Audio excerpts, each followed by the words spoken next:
Narayana audio కలకలంపై స్పందించారు. Pithapuram TDP నేత వర్మ మిమిక్రీతో రకరకాల ప్రచారాలు జరుగుతుంటాయని వాటిపై తాను స్పందించబోనన్నారు. తాను టీడీపీ సిద్ధాంతానికి కట్టుబడి ఉంటానని, ఎవరేమన్నా తాను పట్టించుకోనని చెప్పారు. చంద్రబాబు మాటలను తూచా తప్పకుండా ఆచరిస్తా, మరో 15 ఏళ్లు కూటమి సర్కార్ అధికారంలో ఉండేందుకు పనిచేస్తామన్నారు వర్మ. వర్మ తెలుగుదేశం పార్టీకి ఏ విధంగా ఉంటాడో తెలుగుదేశం పార్టీకి తెలుసు. అంచేత ఇవన్నీ పట్టించుకోవాల్సిన విషయాలు కావు. అందుకనే నేను కూటమి ఐక్యత గురించి, ఇంకో 10 సంవత్సరాల కూటమి బలోపేతం గురించి నేను ఎప్పుడు కూడా మౌనంగా ఉన్నాను. ఎవరు ఏమన్నా ఎదురు సమాధానం నేను చెప్పలేదు. ఏంటంటే చంద్రబాబు నాయుడు గారి క్రమశిక్షణ అటువంటిది.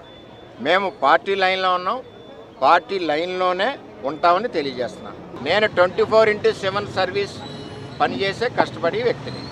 అది పిఠాపురం నియోజక ప్రజలందరికీ తెలుసు. అందుచేత నేను ఎవరు ఏమన్నా సరే, నన్ను ఏ విధంగా మాట్లాడినా సరే నేను స్పందించే పరిస్థితి లేదు.